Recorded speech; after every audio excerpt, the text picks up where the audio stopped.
1 João, capítulo 3, de 14 a 24. Diz assim: Nós sabemos que já passamos da morte para a vida, porque amamos os irmãos. Aquele que não ama, permanece na morte. Todo aquele que odeia a seu irmão é assassino. Ora, vós sabeis que todo assassino não tem a vida eterna permanente em si. Nisto conhecemos o amor, que Cristo deu a sua vida por nós, e devemos dar nossa vida pelos irmãos. Ora, aquele que possui recursos deste mundo e vir a seu irmão padecer necessidade e fechar-lhe o seu coração, como pode permanecer nele o amor de Deus? Filhinhos, não amemos de palavra nem de língua, mas de fato e de verdade. E nisto conhecemos que somos da verdade, bem como perante ele tranquilizaremos o nosso coração. Pois se o nosso coração nos acusar, certamente Deus é maior do que o nosso coração e conhece todas as coisas. Amados, se o coração não nos acusar, temos confiança diante de Deus. E aquilo que pedimos, dele recebemos, porque guardamos os seus mandamentos e fazemos diante dele o que lhe é agradável. Ora, o seu mandamento é este, que creiamos em o nome de seu Filho, Jesus Cristo, e nos amemos uns aos outros, segundo o mandamento que nos ordenou. Aquele que guarda os seus mandamentos permanece em Deus, e Deus nele. E nisto conhecemos que ele permanece em nós, pelo Espírito que nos deu. Então, esta é uma carta escrita pelo apóstolo João, chamando a atenção dos cristãos para uma vida verdadeira diante de Deus. É muito fácil eu chegar e dizer: minha mãe, eu te amo. Minha esposa, eu te amo. Meus filhos, eu amo vocês. E até chegar para um amigo, para um colega e dizer: rapaz, eu lhe amo. É muito fácil dizer isso. É palavra bonita e agradável. A pessoa fica maravilhada. Diz: poxa, rapaz, você dizer um negócio desse, eu amo você. Ainda que não ame, mas por receber uma palavra dessa, a pessoa responde com a mesma por educação. Contudo, aos cristãos, aqueles que verdadeiramente conhecem a Deus e sabem que Deus é amor e que amor igual de Deus não existe, por isso que nós devemos amar uns aos outros, porque o nosso amor, ainda que amemos uns aos outros de forma convicta, né? De forma verdadeira, de forma radical, dando até a própria vida, se nós fizermos isso, isso nem se compara ao amor que Deus tem por nós. Nada se compara. Ninguém pode comparar o amor de Deus com nada, porque não existe nada a ser comparado com o amor de Deus. É, de uma certa forma, até incompreensível. Como é que Deus, por amor de mim, entregou o seu filho à morte? Porque ele diz isso na sua palavra, né? Porque Deus, João 3,16, porque Deus amou o mundo de tal maneira que deu o seu Filho unigênito para que todo aquele que nele crê não pereça, mas tenha a vida eterna. Então o amor de Deus chegou a esse ponto, de enviar o seu Filho ao mundo, passar por toda aquela humilhação, para que nós pudéssemos dizer: Não entendo. E realmente não é de se entender. Por isso que nós somos chamados a crer e não a entender. Porque no dia em que nós chegarmos a entender Deus, então ele já deixou de ser Deus. Porque nós não entendemos muitas vezes nem os conselhos que nossos pais nos dão. Nós achamos que nossos pais estão sendo ruim, não está querendo deixar a gente ter liberdade quando nos dá um conselho. E quando é mais na frente a gente consegue dizer, bem que meu pai dizia, bem que minha mãe dizia. Mas, mesmo mostrando esse grande amor, o apóstolo João, inspirado pelo Espírito Santo, vai nos dar uma convicção tremenda a respeito disso. Verso 14, ele começa dizendo, nós sabemos que já passamos da morte para a vida, porque amamos os irmãos. Aquele que não ama permanece nas trevas. Então, em primeiro lugar, ele quer mostrar aí que para uma pessoa conseguir amar a outra, ela primeiro tem que ter provado do amor de Deus. Quando ele diz aí, nós passamos da morte para a vida, ele está falando da vida em Cristo Jesus. Não é essa vida que nós temos natural, que todo ser humano nasceu e tem. Esta é chamada de vida natural, que espiritualmente é chamada de morta. O homem, naturalmente, toda a raça humana em si, ela está morta em delitos e pecados. Por isso que quando ele diz aí, nós sabemos que já passamos da morte, ele está falando dessa morte espiritual. Ele está falando de crer, de fé. Passamos da morte para a vida. Porque nós cremos na verdadeira vida, que é Cristo Jesus, e essa vida foi inserida em nossas vidas a partir do momento em que nós cremos. Então ele diz, nós sabemos, isso é uma certeza. Não é talvez nós iremos saber, quem sabe um dia saberemos, não. Nós sabemos que já passamos da morte para a vida, ou seja, nós sabemos que já fomos salvos pelo sacrifício que Cristo realizou na cruz do Calvário. Esta é uma verdade que ninguém tira de nós. Nós sabemos que já passamos da morte para a vida. E aí ele inclui, porque amamos os irmãos. Como assim? Então uma pessoa só consegue amar os seus irmãos, os seus semelhantes,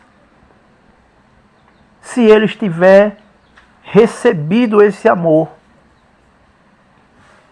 Esse amor maravilhoso da parte de Deus que nos dá a vida.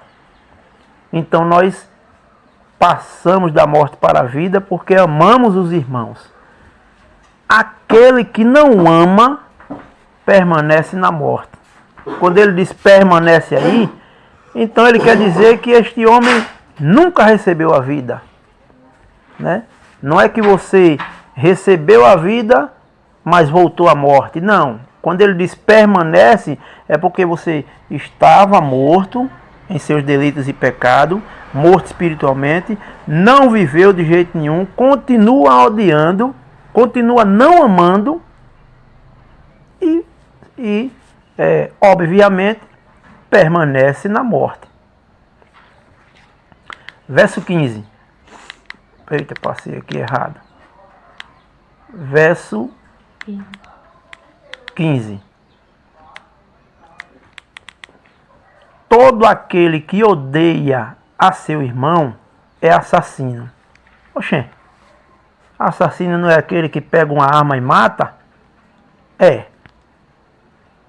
Mas o Senhor Jesus diz que quando você odeia uma pessoa, o que é que o ódio, qual o sentimento na prática que o ódio produz em nós? Se eu pudesse, eu nem via.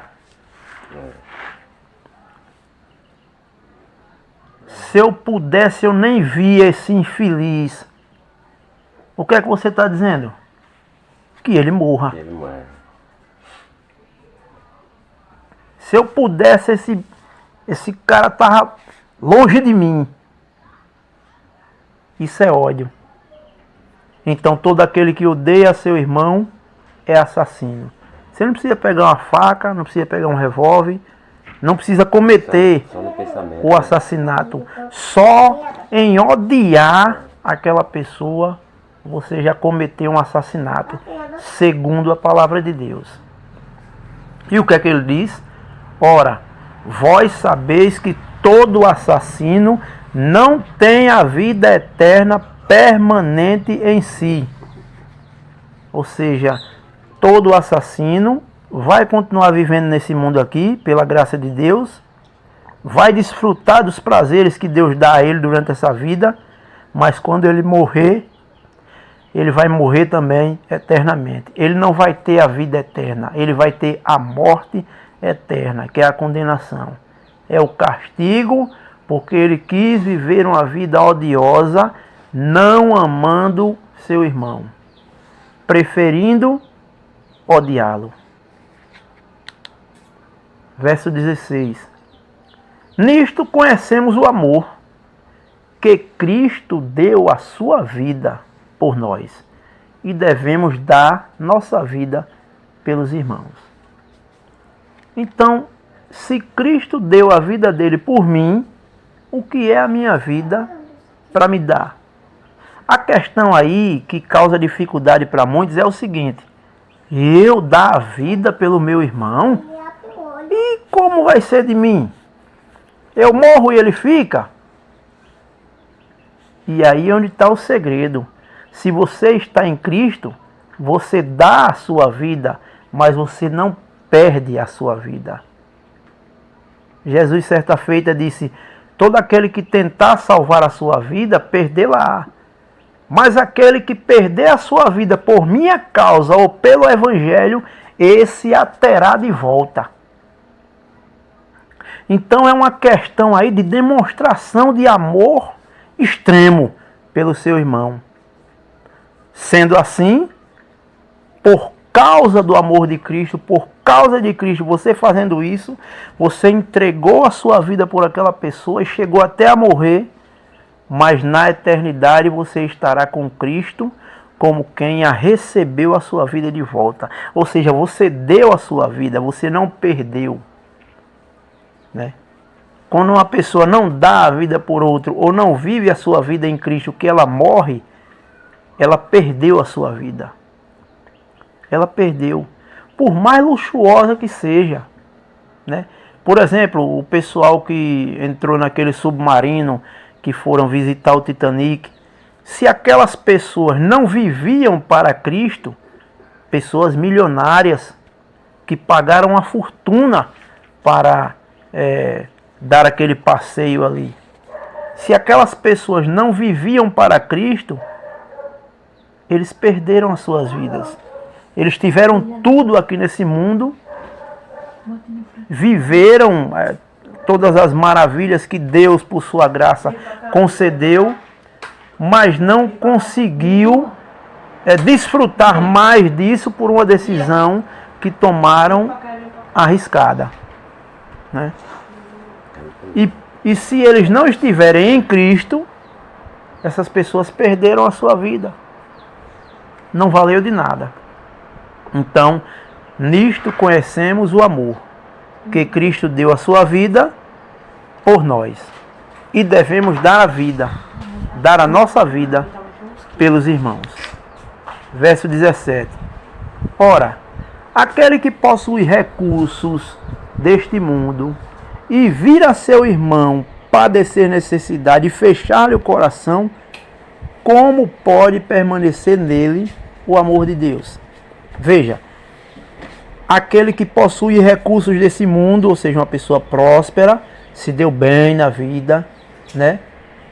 E vir a seu irmão padecer necessidade, ou seja, o cara está passando necessidade e você está bem de vida, graças a Deus. Aí o camarada, você está vendo o caba por necessidade, você olha assim, como muitas vezes algumas pessoas já disse: eu lutei para conquistar o que eu tenho. Então ele lute também, ele corra atrás, ele se vire que eu me virei. Mas a palavra de Deus diz que você deve acudir o necessitado. O que vai custar você isso? Nada, algumas moedas dos milhões que você tem, ou ainda que não seja milhões, né? Se você é uma pessoa abençoada, Deus jamais vai abençoar alguém para que alguém não abençoe a outros. Se você fizer isso, você está amaldiçoando a sua vida. Você está colocando toda a sua segurança e o seu prazer no dinheiro e não em Deus. E o dinheiro vai acabar. Ainda que ele não acabe, se você morrer hoje, ele vai ficar. E você vai perder a sua vida. Você não vai chegar diante de Deus, como por exemplo, dizendo: Senhor, graças a Ti, tudo aquilo que o Senhor pôs na minha mão, eu pude dividir. Não. Você vai ouvir de Deus aquilo que o rico ouviu na parábola entre o rico e Lázaro. Quando Abraão disse ao rico: lembra-te, quando ele clamou: Pai Abraão, tem misericórdia de mim, porque estou atormentado nessa chama. E manda que Lázaro molhe o dedo na água e ponha na minha língua. E Abraão disse a ele: lembra-te de que você, quando estava lá na terra, tinha todos os seus bens. E Lázaro não tinha nada. E comia das migalhas que caíam da sua mesa. Ou seja, era o resto que caía, que ia para o lixo, que Lázaro catava. Você nunca olhou para Lázaro para dizer: vou dar um prato de comida a esse infeliz. Então, as obras que o rico fazia não era para a glória de Deus. E muitas vezes, muito provavelmente, nem obras fazia. Porque se uma pessoa faz uma obra pensando em si mesmo, ele não está fazendo uma obra, né? Ele está se auto-beneficiando. Ele está sempre pensando em si. Vou fazer, como por exemplo ele pode dizer: eu vou ajudar fulano, porque quando eu precisar de fulano, eu chamo. Ou seja, eu vou emprestar. Ele vai estar me devendo. Ele não vai poder me negar. Esse é o pensamento, infelizmente, de muitos. Então, aquele que possui recursos deste mundo e vir a seu irmão padecer necessidade e fechar-lhe o coração, como pode permanecer nele o amor de Deus? Como pode uma pessoa dessa dizer que o amor de Deus habita nela, ou que ela ama a Deus, a quem não vê? Né? Tem um texto na Escritura que fala sobre isso. Como é que você diz que ama a Deus a quem não vê, se você não está amando a seu irmão, a quem você está vendo? Você está se enganando a si mesmo. Não existe esse tipo de amor. O amor é para ser exercitado na prática. Da boca para fora, qualquer um pode dizer. Até um demônio pode dizer isso.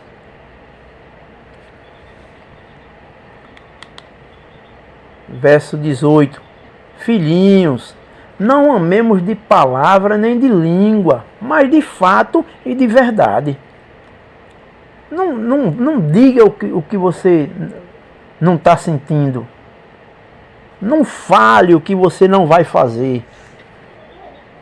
Não ame de palavra e de língua. Ame de fato e de verdade. Se esforce por fazer algo por alguém. Pelos seus irmãos, pelos seus conhecidos, vizinhos, pelos desconhecidos, seja lá quem for. Não importa quem seja. É diante de Deus que você está fazendo isso. É Deus quem lhe abençoa. É Deus quem lhe abençoa. Então haja como quem é uma pessoa abençoada por Deus. Verso 19. E nisto conhecemos que somos da verdade, bem como perante Ele tranquilizaremos o nosso coração. Se a gente fizer isso, a gente vai viver de coração tranquilo. Louvado seja o seu nome, Senhor. Porque tudo que o Senhor me dá, eu não consigo ficar para mim só. Eu sempre divido, eu ajudo, eu tenho prazer. Eu não bato no peito. Ai, fulano, eu fiz isso por Hernande. Ai, fulano, eu fiz isso por Nininho. Ai, eu fiz isso por fulano. Não, não é isso que Deus está mostrando. Não é isso. Se você sabe que está fazendo para Deus, então para que você quer que os outros vejam? É Deus que tem que ver. E o seu galardão é Ele quem vai lhe dar. Ainda tem isso. Deus ainda promete lhe galardoar por isso. Ou seja, lhe presentear. Veja que maravilha. Nisto, verso 19. E nisto conheceremos que somos da verdade. Ah, eu sou da verdade. Faço nada por ninguém. Ah, eu sou da verdade, só penso em mim. Mas Deus pensou em todos, enviou o seu Filho. Que direito tenho eu de pensar em mim só? E nisto conheceremos que somos da verdade, bem como perante Ele tranquilizaremos o nosso coração. Se fizermos aquilo que Deus quer e se agrada, o nosso coração vai estar sempre tranquilo com as nossas decisões. Verso 20. Pois se o nosso coração nos acusar, certamente Deus é maior do que o nosso coração e conhece todas as coisas. Verso 21. Amados, se o coração não nos acusar, temos confiança diante de Deus. Verso 22. E aquilo que pedimos, dele recebemos, porque guardamos os seus mandamentos e fazemos diante dele o que lhe é agradável. Grandes homens na Bíblia pediam a Deus determinada coisa e recebiam, mas tinham as suas vidas em obediência a Deus. Deus se agrada de ter filhos obedientes. Quando um filho é obediente ao pai, ele não precisa pedir um presente ao pai. O pai fica ansioso por dar um presente a ele. Eu preciso dar uma bicicleta ao meu filho. Eu preciso dar um computador. Eu preciso dar um presente ao meu filho. Por quê? Ele lhe pediu? Não, ele não me pediu não. Mas ele merece. No nosso caso, não é que nós mereçamos de Deus, né? Mas porque Deus é generoso, gracioso e por graça resolve nos abençoar quando a gente faz o que é da vontade dele. E aquilo que pedimos, dele recebemos, porque guardamos os seus mandamentos e fazemos diante dele aquilo que lhe é agradável. É só isso que Deus quer de nós, que a gente faça aquilo que é agradável diante dele. Nada mais. Ora, o seu mandamento é este, que creiamos em o nome do seu Filho, Jesus Cristo, e amemos uns aos outros, segundo o mandamento que nos ordenou. Verso 24. E aquele que guarda os seus mandamentos, permanece em Deus, e Deus nele. E nisto conhecemos que ele permanece em nós, pelo Espírito que nos deu. Então, quando fazemos a sua vontade, ele permanece conosco, a gente permanece com ele. E, como o apóstolo João disse aí, concluindo, e nisto conhecemos que ele permanece em nós, pelo Espírito que nos deu. Quando uma pessoa se converte, quando uma pessoa crê em Cristo, quando a pessoa recebe o Espírito de Cristo que crê nele, esse passa a ser o selo. Esse Espírito passa a habitar em nós para sempre. E diz a palavra que quando ele vier buscar a sua igreja, ele sabe os que têm o seu Espírito. E esses não serão confundidos. Ele chamará, e todos nós, os que cremos em o nome do seu Filho, o que temos o Espírito Santo e fazemos o que lhe é agradável, nós ouviremos a sua voz e acompanharemos ele. E viveremos com ele para sempre. Que Deus aplique essas palavras em nosso coração e que o Espírito Santo produza o efeito necessário segundo a sua vontade.